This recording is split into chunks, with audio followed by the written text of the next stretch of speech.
This story contains a cancel campaign against the author of a New York Times best-selling book, over 200 authors dropping out of a single event, a stealth Harry Potter convention, and, right at the centre of it all, an events management company who may yet just be able to have their cake after eating it. Which is to say, this is a story all about how two conventions got flipped, turned upside down, and I'd like to take a minute, just sit right there, to tell you how RomanceCon ended up dangling by its ankles, like someone had just cast Levi Corpus on it. Need to work on that last part. Anyway, apparently some of you really enjoy my Jill fell down a rabbit hole and now you have to suffer content, so Merry Christmas, you're getting another one. Now obviously, given the thumbnail of this video, you will be expecting a Harry Potter connection, and you would be correct to do so. However, if you are expecting the Harry Potter connection to make sense, I fear you may be disappointed. Regardless, I hope you will allow me to be your guide through this cancellation carnage, where it's not just guilt by association, it's guilt by association with association with association? Everybody's mad, everybody's losing money, and it's all a massive mess. The reason I'm in a garden right now is first because I'm tortoise sitting, and second because after this video you will probably need to touch some grass, and so will I. Regardless, sit back, relax, and let me take you back to the turn of the millennium and the introduction of Player 1, Melissa Annelli. Melissa Annelli, like many people in the early 2000s, read the Harry Potter books and really liked them. So much so that she got into online fandom. In 2001, at the age of 21, Melissa Annelli joined the volunteer staff of the website LeakyCauldron.org. The Leaky Cauldron is an OG Harry Potter fan site, and the earliest post I can find from Melissa is the 20th of November 2001. Sometimes when you are reading articles about Melissa Annelli, it will say that she founded the Leaky Cauldron, but that is not, in fact, true. It was founded in 2000. But in 2004, she does take complete editorial control of the site, and in 2009, she and a bunch of volunteers decide to get together and host the first LeakyCon, which is a Harry Potter themed convention. As I understand it, Annelli then founded Mischief Management events company on the back of the first LeakyCon, and it has been running LeakyCon ever since. But not just LeakyCon, a bunch of other fandom conventions and fandom themed things for the past 15 years. Including in July 2025, announcing that in March 2026 they will be running Barbie Dreamfest. But I'm getting a little ahead of myself. Fast forward to 2020, when two events occur which will prove to be the death of LeakyCon. One, as you may recall, there was a global pandemic which resulted in many countries issuing stay-at-home or lockdown orders. This meant that many in-person events were cancelled and convention attendance would take several years to recover. Some of them never did. And two, in June 2020, J.K. Rowling released a personal essay on her website entitled J.K. Rowling Writes About Her Reasons for Speaking Out on Sex and Gender Issues, in which she details both her opinions on sex and gender issues and her reasons for talking about them, particularly tweeting about them. While it's absolutely true that this kicked off an internet firestorm, the main consumers of Harry Potter are, and always have been, children, and they're not on Twitter, and generally speaking, nor are their parents. And given the whole global pandemic, everyone has to stay home and entertain themselves thing, sales of the Harry Potter books, like many other books, actually went up 7% in the year 2020, or at least roughly 2020, publishers seem to count years differently than other people. Sales then went up a further 5% in 2021, possibly in anticipation of 2022, which was the 25th anniversary of the release of Philosopher's Stone. That said, in spite of the continued success of Harry Potter as a franchise, LeakyCon never really recovered post-pandemic. We'll come back to this, but July 2024 was LeakyCon's last hurrah. But Mischief Management had plans. Now, Mischief Management had been running other events in the meantime, including Obsessed Fest in 2022, which I believe had some issues of its own, possibly relating to an altercation between some of the invited guests, but that is beyond our scope here. Nonetheless, in September 2024, Mischief Management launched their first RomanceCon in Milwaukee, Wisconsin, which is, as you might expect, for fans of the romance genre. And people buy tickets, people seem to like it seems to be a hit, so a few weeks after the first RomanceCon, tickets for the second one in 2025 go on sale. Soon after that, they start dropping lists of authors who are going to be in attendance. And on the 16th of January 2025, they drop an author list which includes Julie Soto. Enter Player 2. Soto is a traditionally published author, and her back catalogue consists of one YA novel and two contemporary romance novels. The Thrashers is her YA novel, and her contemporary romances are Forget Me Not and Not Another Love Song. Please don't ask me to guess without looking up which one of these is supposed to be the Rey Kylo Ren fanfiction, because this guy is very tall and has dark hair and a brooding expression, but this guy genuinely just kind of looks like Adam Driver. Okay, it was Not Another Love Song, which was originally a fanfiction called Food of Love, as in If Music Be the Food of Love, play on. However, Julie Soto doesn't just write Rey Kylo Ren from Star Wars fanfiction. You remember how I said in my Hermione video, if you don't I will link it above, that the people who like Rey Kylo Ren tend to like other ships which have the same kinds of dynamics? Yeah, Julie Soto also writes Draco Hermione fanfiction. And one of the stories she writes, which is called The Auction, is pulled to publish, which is to say it is taken off the internet so that it can be reworked, filing the serial numbers off, removing all traces of other people's IPs so that it can be traditionally published. Now, Rose in Chains has not yet come out when Julie Soto is first announced on the RomanceCon authors list, and so there's basically no drama in the January. But a few months prior to the release of Rose in Chains, Illumicrate offers an exclusive sprayed edges version for their subscribers, and people on Threads get really mad. I give more details in the Hermione video, but the upshot of it is that people are unhappy that the publishers are leaning on the popularity of Hermione to sell the book, and also that fanfic is being pulled to publish at all, and also that Illumicrate said they weren't going to put any more Harry Potter themed things in their book boxes because they disagree with J.K. Rowling's stance, and yet here they are with something that used to be a Harry Potter fanfiction. Obviously, Rose in Chains is a legally distinct work, it has to be, otherwise they'd get sued, but the publishers did not necessarily do themselves any favours with the "we hate J.K. Rowling and therefore Harry Potter" crowd, because they put up a little infographic on a bookseller's platform called Edelweiss? Edelweiss. Here's what Hermione is, booksellers, and here's why people might be asking you about it, and also here's our book. But still, this is a very small number of people complaining about this on Threads. There's still no drama relating to Julie Soto and RomanceCon. Not yet. But it's all about to kick off when Rose in Chains is released, so before that happens, let us continue to lay the groundwork for Players 1 and 2. In May 2025, Melissa Annelli makes her third appearance on the podcast Creating Magic, where she talks about, among other things, the end of LeakyCon and the beginning of EnchantiCon. We're moving on from the era of LeakyCon that was great in so many ways. And then the pandemic hit. And it took us a while to come back from that, obviously. And then we had in the interim period, kind of what it meant to be a Harry Potter fan changed in the world. And we wanted to make sure to give Harry Potter fans a great space to be and a place that they can feel comfortable being themselves being without feeling like they were celebrating something that now represented something that was against their values. So we tried keeping LeakyCon as it was for a while, to like make that distinction. But more and more we just felt that we needed to create something new. And that's how EnchantiCon was born. As you may have inferred from this clip, Melissa Annelli and Mischief Management took a very anti-J.K. Rowling stand starting in 2020, but they did continue to run LeakyCon until 2024, at which point it seems like it just wasn't really viable anymore. As I said, this doesn't seem to correspond with any kind of dip in the popularity of Harry Potter as a franchise, but it does correspond with the time period in which a lot of conventions were really struggling. Regardless, EnchantiCon is coming, a more general fantasy convention, something new. That said, it does still have a handful of Harry Potter themed events, but most of them have some sort of disclaimer on them that they're not officially associated with Harry Potter or J.K. Rowling, etc, etc. And what's Player 2 up to right now? Well, Julie Soto is trying to do what all authors try to do before their book comes out.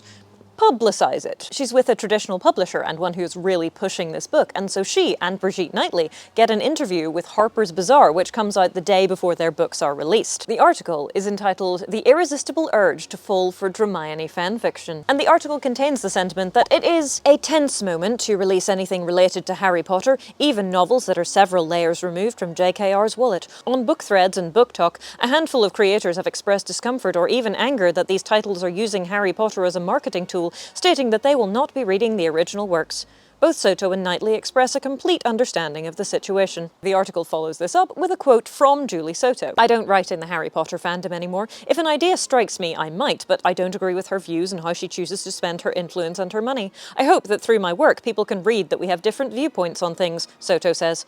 I appreciate anyone who doesn't want to interact with the franchise at all anymore, and I think that's a completely valid decision, and it's valid if you don't want to read any of the traditionally published books that had a start there. So please note for the record that Julie Soto and Brigitte Knightley both express complete understanding that people might not want to read their books simply because they were inspired by or are rewritten versions of their Harry Potter fanfiction. But Julie Soto does not say she'll never write Harry Potter fanfic again, and she does not condemn other people who are writing Harry Potter fanfic, and this makes a number of people on the internet really, really mad. Now, when people get really mad at you on the internet, there are a number of things which might happen.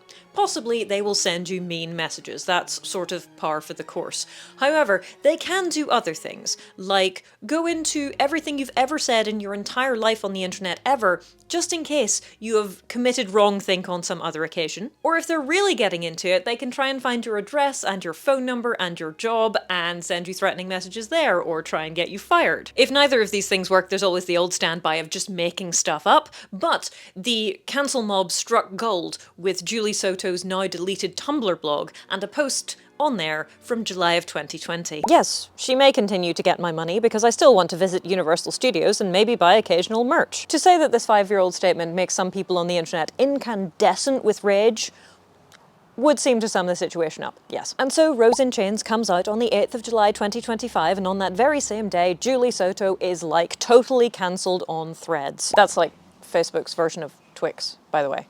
And various people on that platform say that she is a mean person who should not be allowed nice things or whatever. There's also some chatter on TikTok. But overall, honestly, very little, because this is very niche tea. It will come as no surprise, therefore, that sales of Rose in Chains are unaffected and high. It is not only in the #1 spot on the New York Times bestsellers list, which only slightly relies on sales numbers, so it's also a USA Today bestseller, which is less prestigious but goes entirely on sales numbers. Fellow Hermione author Brigitte Knightley is #2 on the list, by the way, with her book The Irresistible Urge to Fall for Your Enemy. Now, Rose in Chains drops to #18 on the USA Today list in the following week, and then the week after that, it's somewhere in the 40s. Which might make you think, wow, it's doing really badly, but actually publishers do a lot of work to get you as high on the New York Times list as possible in the first week, and then, not so much. It is not unusual for your book to sell something approaching half of its lifetime sales in the first week. Or so I'm told. I don't know the exact number of copies that Rose in Chains sold, but for comparison, this is my self-published book, Just Stab Me Now, and after 6 months of pre-orders, when this book came out, it sold 15,000 copies in the US in its first week. About 25,000 copies in the world, but about 15,000 of those in the US. And that landed me on the USA Today bestsellers list in the 80s? Hitting #1 even for a week and then continuing to chart even if you keep dropping, this book is making money. And The Irresistible Urge hasn't done as well, but it is continuing to sell pretty well too. Rose in Chains is also nominated for a couple of awards like Barnes & Noble's Book of the Year and the Goodreads Choice Award, which does seem to suggest that it is positively thought of in the minds of the internet-going reading public, if you see what I mean. But again, people on the internet be mad, because this book is a rewritten Harry Potter fanfiction, and since they don't like J.K. Rowling, they don't think that anybody should be talking about Harry Potter. Honestly, I'm of the opinion that if you think that morally or ethically speaking, you should not engage in any way with things that are related to Harry Potter, then you should follow your conscience. I am a big believer in that. I mean, you probably shouldn't be watching this video, but that's not really the point. However, it is undeniable that most people have not made the decision to completely disassociate themselves from Harry Potter. And judging from the costumes at World Book Day at my local primary school this year, Harry Potter is still very much in the minds of its target audience. Regardless, the book comes out, it does really well, this conversation about fanfiction with the serial numbers filed off and the ethics of that kicks off again, and people get real mad at Julie Soto. They can't stop Soto's book from selling, and obviously they can't do anything about the popularity of Harry Potter as a franchise, but maybe, just maybe, they can get Soto cancelled from RomanceCon. And so people start smack-talking RomanceCon for having Julie Soto as an author because she is, however tangentially, linked to the Harry Potter IP. And then they start looking at RomanceCon more closely and they realise that it is being run by Mischief Management, and Mischief Management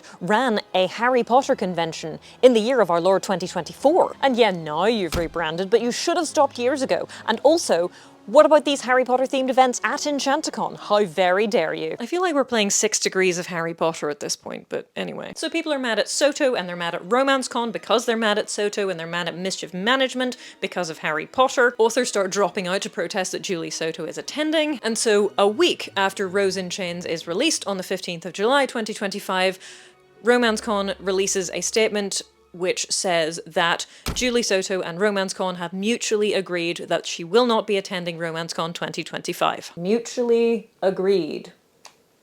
But cancelling Julie Soto's appearance does not appease the internet, because they have not yet dealt with Mischief Management and the fact that Mischief Management continued to do Harry Potter things right up to 2024. So on the 17th of July 2025, Mischief Management release a statement on their Instagram. In this post, they explain that the reason they have Harry Potter themed events is because their community requested it, and there is, of course, another internet firestorm, because how dare you use minorities as a shield to continue having Harry Potter events at your convention. More authors are dropping out, mostly, I assume, in protest at Mischief Management still running the convention. Some maybe in protest at Julie Soto being dropped from the convention. Really, at this point, who knows? It's a mess. And the mess gets so bad that on the 20th of July, 2025, RomanceCon releases a statement which says, "We are no longer associated with Mischief Management. This is Melody. We are working with a new events management company. Please give us a couple of days to get things sorted out. We are listening to you, the community." And after a few days, the Instagram account goes back to just posting publicity things for RomanceCon 2025. The thing is, people keep asking for refunds and talk about cancelling RomanceCon, as in making it not happen, but it's all paid for by this point. It's all been paid for months in advance. People are locked in, people have booked their flights. A lot of people can't not go, especially because the terms and conditions when you sign up for a ticket say that you can't get a refund just because an author that you wanted to see has dropped out. And so we make it to August, and projected attendance of authors at RomanceCon has dropped dramatically. There are 35 confirmed names on the list in mid-August, and 222 names on the cancelled list. How's EnchantiCon doing? Better? Which is a relative term. Authors are dropping out of EnchantiCon too, though not at the same rate as they were dropping out of RomanceCon, and the company that was going to handle book orders for authors who were coming also drops out. Not great. That means that authors now need to bring their own copies of books, which I know from experience is going to be either impossible on the kind of short notice that they had, or very, very expensive. And if you spend more money shipping the books than you make selling the books, that's not good. Communication from Mischief Management is sparse, and people are angry, potentially out of pocket, and of course, being shouted at by randos on the internet. The situation, I feel, is pretty bad, especially if you're just some random person who wanted to be an author at this convention and sell your books, or you just wanted to attend one of these conventions. The authors in particular are now being told that they should drop out, that everything about these conventions is tainted, and what are they gonna do? Some of them feel that it is their moral obligation not to go, but that doesn't give them their money back, and again, they are not being offered refunds. And if you're an author, especially an indie one, you're hoping that you're going to sell enough books at this convention to maybe even make up your fee, and that doesn't seem likely to happen in this case. And yeah, not great. Not great for business. Nonetheless, we have made it to mid-August, and EnchantiCon happens. There were originally 5 Harry Potter themed panels, all but one of them has been renamed, and the one that hasn't is about Wolfstar and the Marauders fandom, and contains a large disclaimer about J.K. Rowling, so I guess, you know, they can't really change that one. It's specifically about something Harry Potter related. And while EnchantiCon may have been a sparser convention in terms of numbers than the organisers were hoping, people go. People generally seem to have a good time. Not everyone is over the moon about everything, but there seem to be enough happy people that them pitching EnchantiCon 2026 doesn't seem too unreasonable. I mean, they've probably already had to pay for EnchantiCon 2026, at least for the whole hire, so that does make sense. And in an instance of impeccable distraction timing, there are 2 other conventions which happen around that weekend, which also have some issues. Once Upon a Con has issues which leave people out of pocket, at least initially. I don't know how that situation resolved. And Sinners and Stardust has an incident where someone who is dressed up as a fictional character is sexually assaulted by a mob of women. I mean, that's not okay. And while RomanceCon and EnchantiCon both have significant problems, neither of them have roving packs of women who go around sexually assaulting other convention attendees. So, I mean, they've got that going for them, I suppose. The point I'm trying to make here is that while EnchantiCon may have been emptier than expected, it may have had fewer authors and artists and vendors than they were hoping for, it happens, it does okay, and people generally seem to have a good time. It is at this point that I wish to bring in a thread from one of the authors who attended, because I think this is quite enlightening. This is Josephine Osmond, who presumably just signed up to go to a fantasy convention and didn't come for all of this drama, but nonetheless, she is there to sell her novel, which is called Myth and Mantle, and she wrote a thread about her experiences, and tweets 5 and 7 I thought were particularly interesting. So many folks came in HP cosplay, house robes galore, vendors selling HP-themed potions, wands, hats, jewelry, friendship bracelets being traded. EnchantiCon is like the front for these HP fans, and without commenting on the values that displays, I get why MM handled it the way that they did. And then here in tweet 7, to wrap up, EnchantiCon isn't a fantasy con, it's an HP-themed fantasy con. It's a safe place for HP nerds. That wasn't clear to me before, as it's no longer part of their advertising for fear of being cancelled online, but that should be seriously considered when attending. So Josephine Osmond's opinion, and it seems to me a reasonable opinion based on her experiences, is that EnchantiCon is basically a Harry Potter convention in disguise. It is for Harry Potter fans who can't publicly like Harry Potter because otherwise they'd get cancelled or ostracised by their communities, but they still want to do Harry Potter things. That does seem to corroborate Mischief Management's previous statement where they said the reason we have Harry Potter themed events is because people asked us for them. Huh. Which I suppose is a salutary reminder that even if you tell the truth on the internet, some people still won't believe you. If we accept this premise as true, that EnchantiCon is basically a cloak of respectability over a Harry Potter convention for fans of Harry Potter who can't publicly admit that, otherwise they'd be shunned, I think EnchantiCon is probably going to do okay. I mean, for the overall health of EnchantiCon, I hope that they manage to pick up a few more general fantasy fans, because the I love Harry Potter but I can't tell my community about that or they'd shun me crowd is probably a significant number of people in absolute terms, but compared to the size of the Harry Potter fandom, it is not that large. Still, as I said previously, conventions are by their very nature very specific events. All you really need is a viable number of people in an appropriately sized space with events which mostly run to time and no major incidents, and you're good. Please note that I'm not saying those things are easy to attain for a convention, just that you don't need to be Comic-Con sized to make it financially viable. On the other hand, all you really need are a few internet randos to get really mad at you, and you will find yourself the subject of internet think pieces. I mean, calling this video a think piece is probably a stretch, but you get what I'm saying. The real question now is, what's going to happen at RomanceCon? Well, in September 2025, RomanceCon occurs. Yes, it does. Is it well attended? No. But do people attend? Yes. Are panels held? Also yes. Is there swag? Barely, but technically yes. And on social media, the majority of the chatter around RomanceCon is not whether or not people who went to it had fun, it's whether or not the people who didn't go are getting their money back. Here is a post from an author called Peyton, who has written a novel called No Small Comfort, detailing emails sent to RomanceCon and replies to those emails, and then RomanceCon's final statement, which is, I'm sorry, you didn't email us about a refund, so we can't issue you one. I mean, except for all of those times that you emailed us about a refund and got a response, obviously. Is anyone else having flashbacks to that time I got banned by Twitch? Because I am. This episode is brought to you by bad customer service. It's everywhere. Get used to it. Here's the thing, at this point a lot of people are still blaming Mischief Management for the poor running of the convention and the lack of refunds, and while I understand the basis for this complaint, because Mischief Management did conceive RomanceCon in the first place, they haven't been running it since July at this point. It's been almost 2 months. And it does rather raise the question, who's got the money? Is there any money? Is the reason that no one is getting a refund because there's no money to be had? It's all been spent on the venue? Honestly, it might be that last one. I don't know. I don't think this event broke even, but that's not an excuse not to give people refunds. In November 2025, I went back on the RomanceCon website, from which we have previously got those lists of authors and cancelled authors and such like. It has now been scrubbed of content. The only thing on there is the logo and a thing that says follow us on socials. TikTok has nothing after June 2025. Instagram has a couple of posts saying, thanks for coming in 2025, under which people are saying, hey, why don't you answer your emails? Facebook has a couple of posts where comments are allowed, which are full of, hey, why don't you answer your emails? And I'm not going on Discord, not even for you. Sorry, not sorry. Now, if RomanceCon were going to be happening in 2026, I would expect tickets to already be on sale. But they are not. And that doesn't really surprise me, because who would want this convention? Who would want to take on organizing it? No one. No one sane. That's who. This convention has been universally despised and condemned for a whole host of mutually contradictory reasons. It probably lost a lot of money, and while the people who organized this year's did so because somebody had to, you're not going to volunteer for that job again, are you? Organizing RomanceCon 2026, poison chalice, thankless task. Why would anybody take it on? Seems like nobody has. It is therefore my conclusion that RomanceCon is dead, and I will leave as an exercise for the viewer who killed it. To wrap up, a few things I find interesting here, and the reason I made this monstrosity of a video, because I just couldn't look away. First, all of this drama kicked off because of association, however tangential, with Harry Potter.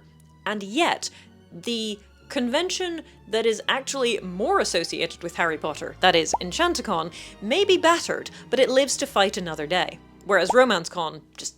Second, the crimes of RomanceCon were 1, that it invited Julie Soto as an author, and 2, that it had Mischief Management running it. And yet, fixing those things does not seem to have made the people who demanded them any happier. And third, the people who insisted that Mischief Management disassociate themselves from RomanceCon got what they wanted, but I'm also of the opinion that they also did the best possible thing for Mischief Management. You remember how I said, maybe 25 minutes ago at this point, that this might be a case of Mischief Management getting to eat their cake and then still have it afterwards? Isn't that exactly what happened? Mischief Management get to say, more in sorrow than in anger, well, we're terribly sorry that people didn't want us involved with this convention, and so of course we stepped back from it.